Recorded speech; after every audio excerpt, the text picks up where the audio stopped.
Welcome to the Hollywood Scholar. I'm Jed Morgan, and after the Embracer Group purchased the rights to the Lord of the Rings, a lot of people were initially concerned how that would play with the recent Amazon adaptation of the Rings of Power, which can barely be called an adaptation if you ask me, really not even a good show by any stretch of the imagination. But there were some concerns that maybe the Embracer Group would make a deal with Amazon for further rights, maybe the actual Lord of the Rings themselves rights, so that they could re-adapt the books themselves. There were a lot of concerns about that, and other concerns about what Embracer themselves would do with it, and with the Tolkien estate no longer being super involved. There were a lot of concerns going into the future of Lord of the Rings on the silver or small screen, and those concerns still haven't been assuaged, but we have some news about the direction those adaptations in the future are going to take. At this point, Amazon still owns the rights to what they have in the Second Age, so they're probably going to continue on with the Rings of Power. This won't affect that adaptation at all, at least I don't believe so, but it looks like the Embracer Group has made a deal with New Line Cinema and Warner Brothers to make more Lord of the Rings movies. And this is insane. I mean, we all should have expected it because Warner Brothers would love to make more Lord of the Rings movies. It's one of their biggest cash cows besides Harry Potter. So, of course, they're going to jump at the opportunity to make more. The problem is, narratively and creatively, what would be the obvious choice to make? What would be a good choice to make? I am incredibly concerned by this because the rest of the Tolkien works aren't exactly as straightforward story-wise as the Lord of the Rings and the Hobbit, which have already been adapted, as proven by Rings of Power, when it's a little bit more of a history with very short stories sprinkled in places like the Silmarillion and the history of Middle-earth. It's kind of difficult to make an actual movie from something like that without going with your own crazy idea like the War of the Rohirrim is, and I'm still looking forward to that animated movie coming from Warner Brothers as well. And if it's more in the track of that, where it's just like a spin-off anime, this is just a cool thing, I'll be all right with these movies. As long as they've got a competent director and a good writer, these might be great. These might be great. But the biggest concern for me is, what are they going to adapt? Are they going to try to affect the lore of Lord of the Rings like Rings of Power did, or just kind of go off and do their own thing within the boundaries that the world has been created with, as in War of the Rohirrim?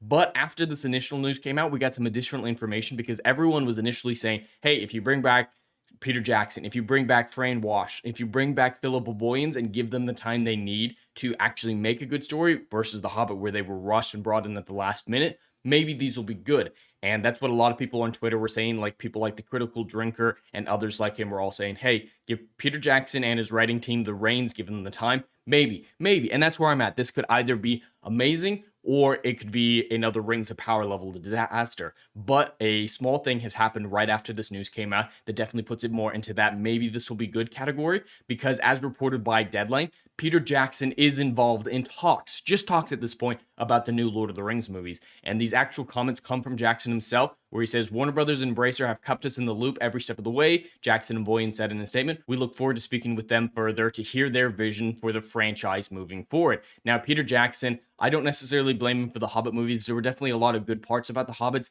They were really rough overall. The biggest things, they should not have been 3 movies. It was way too much dragged out, bloated content from the actual source material. But I think he could still do. I still think he's got the talent to make a good story. And he's always been fan-oriented. Even during The Hobbit, he didn't come out and attack fans and say they're not smart enough to appreciate it, like a lot of modern-day writers and directors are doing. So with him and his writing team involved, I think there is a chance that he will make the correct choices, find the right thing to adapt, and keep it within the lore set by J.R.R. Tolkien and not change it in any sort of substantial way whatsoever.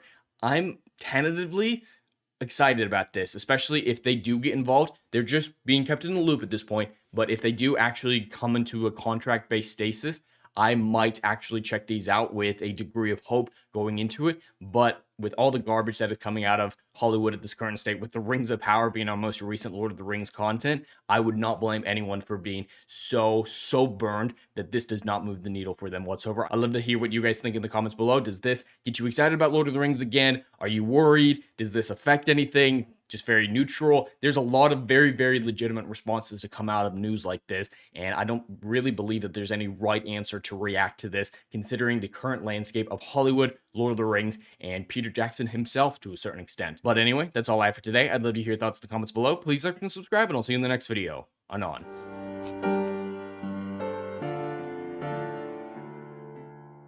Hey, yo, are you feeling what I'm doing up in here? Oh, I know you are. Do you miss all the good, compelling stories that we used to get back in Hollywood that they ain't putting down no more. I know you missing it. So check out my book series, Odyssey of a Phoenix, a mythological epic about philosophy, morality, and modern day mental illness issues, baby. Book 1, Down in Flames. Book 2, Apocalypse Then. These are currently on sale. What are you waiting for? Get your hands on them. And we got book 3, Kill the Dark, is coming down the pipeline.